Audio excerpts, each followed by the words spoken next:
Bismillahirrahmanirrahim. Assalamualaikum warahmatullahi wabarakatuh. Kembali lagi dengan saya Anissa Alinia dengan NIM 118-20616. Kali ini saya akan membahas tentang struktur dan fungsi lipid, metabolisme lemak, dan sintesis asam lemak. Video ini dibuat untuk memenuhi ujian tengah semester biokimia. Baiklah, materi pertama yang akan kita bahas yaitu struktur dan fungsi lipid. Apa itu lipid? Lipid berasal dari kata lipos yang artinya lemak. Lipid atau lemak adalah senyawa organik heterogen yang terdapat di alam dan bersifat tidak larut dalam air, tetapi larut dalam pelarut nonpolar.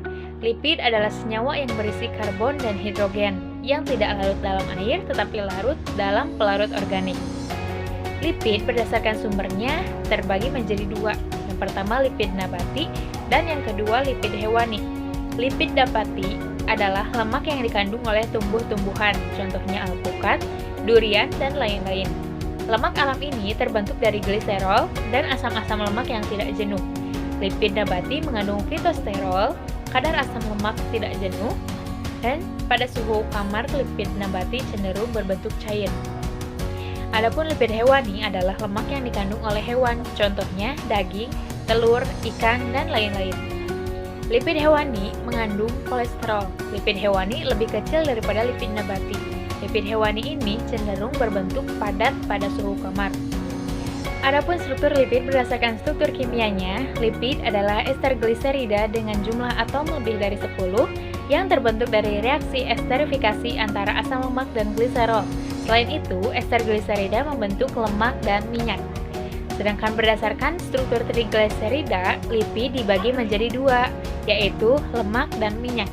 Lemak dan minyak tergolong senyawa trigliserida atau triacylglycerol, yang berarti senyawa yang memiliki 3 gliserol.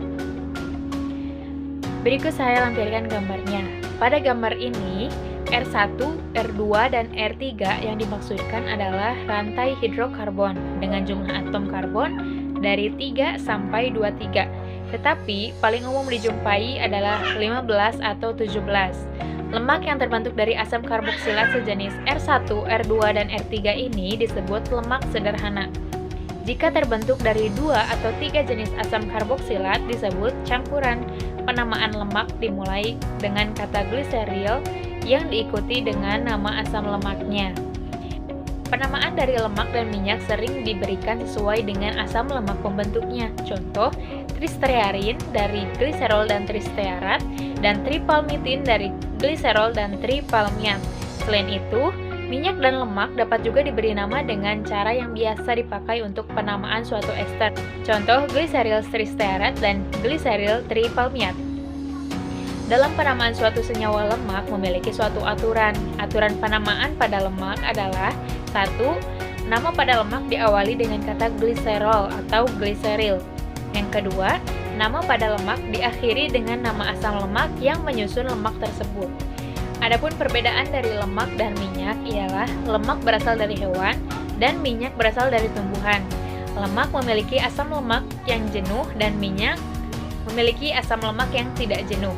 Lemak non-esensial dan minyak esensial. Lemak wujud kamarnya padat, sedangkan minyak wujud kamarnya cair. Lemak memiliki titik didih lebih tinggi, sedangkan minyak memiliki titik didih yang lebih rendah. Contoh dari lemak ialah mentega, keju, dan susu. Sedangkan contoh dari minyak adalah minyak kelapa dan minyak zaitun. Adapun macam-macam lipid ada 3. Yang pertama lemak, kedua fosfolipid, dan yang ketiga steroid. Yang pertama itu lemak. Sel lemak atau adipositi berisi molekul lemak yang biasa disebut trigliserida.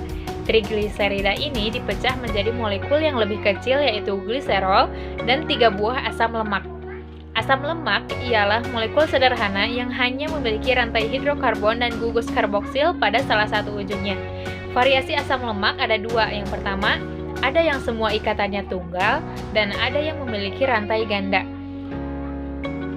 Yang semuanya ikatan tunggal disebut asam lemak jenuh, sedangkan yang memiliki rantai ganda disebut asam lemak tidak jenuh. Asam lemak tidak jenuh memiliki dua bentuk, yaitu bentuk trans dan bentuk cis.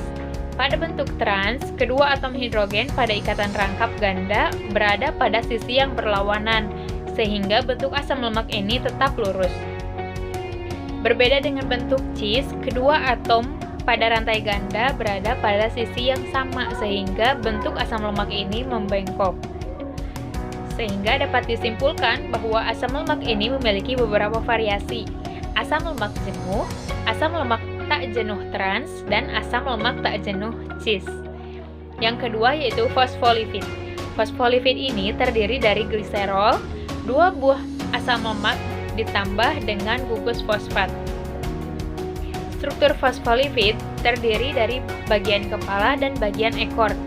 Bagian kepala dan ekor ini memiliki dua sifat yang berlawanan. Bagian kepala yaitu hidrofilik, mendekati molekul air, sedangkan bagian ekor yaitu hidrofobik, menjauhi molekul air.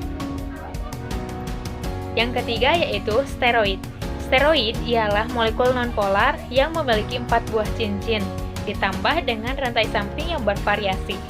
Steroid yang ditemukan dalam tubuh ialah kolesterol. Kolesterol dapat diubah menjadi steroid lainnya, seperti hormon. Kolesterol dapat diubah menjadi steroid lainnya, seperti hormon progesteron, testosteron, dan lain-lain. Adapun fungsi lipid ialah yang pertama sebagai sumber energi. Lipid dapat menjadi sumber energi. 1 gram lipid sama dengan 9 kilokalori energi, yang setara dengan 2 kali energi yang dihasilkan oleh karbohidrat. Kedua, penyimpanan energi. Energi disimpan dalam tubuh dalam bentuk lipid atau triasilgliserida, yaitu pada sel adiposa. Yang ketiga, komponen struktur membran sel. Lipid membran yang khas adalah fosfolipid, glikolipid, dan kolesterol. 4. Pembentuk hormon. Hormon steroid, yaitu progesteron dan testosteron. Yang keempat yaitu pembentuk hormon. Yang keempat yaitu pembentuk hormon. Hormon steroid, yaitu progesteron dan testosteron. Yang kelima, pelarut vitamin A, D, E, K, berperan pada regulasi proses biologi dalam tubuh. Yang ketujuh, ciri kelamin sekunder, 8 bahan penyusun, dan 9 pelindung organ penting. Selanjutnya, materi yang kedua yang akan kita bahas yaitu metabolisme lemak. Metabolisme lemak adalah proses sintesis dan degradasi lemak di dalam sel yang melibatkan proses pemecahan serta penyimpanan lemak untuk energi, yang mana lemak ini diperoleh dengan cara mengkonsumsi makanan, kemudian menyerapnya, kemudian disintesis oleh hati. Dalam bentuk trigliserida lemak, disintesis menjadi asam lemak dan gliserol. Asam lemak dan gliserol ini akan masuk ke dalam metabolisme energi. Pada prosesnya, gliserol dan asam lemak memerlukan asam lemak untuk memasuki siklus asam sitrat atau siklus Krebs. Dengan memasuki siklus ini, gliserol dan asam lemak dapat diubah menjadi energi. Langkah pertama ialah konsumsi dan pencernaan trigliserida yang ditentukan baik dalam makanan nabati seperti buah zaitun, kacang-kacangan, dan alpukat, serta makanan hewani seperti daging, telur, dan produk susu. Lemak ini berjalan melalui saluran pencernaan ke usus, di mana mereka tidak dapat diserap dalam bentuk trigliserida.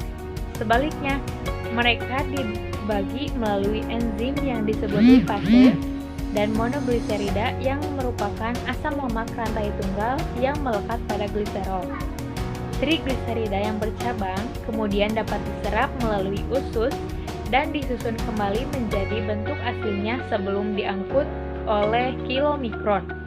Kilomikron ini ialah jenis zat yang mirip dengan kolesterol yang dikenal sebagai lipoprotein ke dalam sistem getah bening. Dari getah bening ini, trigliserida masuk ke dalam aliran darah, di mana proses metabolisme lipid atau lemak diselesaikan dalam 1 dari 3 cara. Karena mereka juga diangkut ke hati, sel-sel otot, sel-sel lemak yang dimana mereka disimpan atau digunakan sebagai energi. Jika mereka berhenti pada sel-sel hati, mereka diubah menjadi jenis kolesterol jahat yang dikenal very low density lipoprotein atau VLDL, dan dilepaskan ke dalam aliran darah di mana mereka bekerja untuk mengangkut lipid lain. Trigliserida ini dikirim ke sel-sel otot untuk dioksidasi dalam mitokondria untuk energi, sedangkan yang dikirim ke sel-sel lemak akan disimpan sampai mereka dibutuhkan untuk energi di lain waktu. Pada hal ini menyebabkan peningkatan ukuran sel-sel lemak terlihat pada seseorang sebagai peningkatan lemak tubuh. Yang ketiga yaitu sintesis asam lemak. Sintesis asam lemak ini ada dua tahap, yang pertama tahap awal dan yang kedua tahap pemanjangan. Pada tahap awal, sintesis asetil ACP dan malonil ACP dari asetil koenzim A. Langkah awal ini melibatkan kondensasi gugus asetil dan malonil untuk membentuk sebuah perkusor 4 karbon. Pada tahap pemanjangan, produk dari kondensasi awal dimodifikasi oleh 2 reaksi reduksi dan 1 reaksi dehidrasi untuk menghasilkan asil ACP. Asil ACP ini berfungsi sebagai substrat untuk reaksi kondensasi tambahan yang menggunakan malonil 2-ACP sebagai donor 2 karbon. Demikian yang dapat saya sampaikan. Mohon maaf apabila terdapat kesalahan. Yang terakhir, wassalamualaikum warahmatullahi wabarakatuh.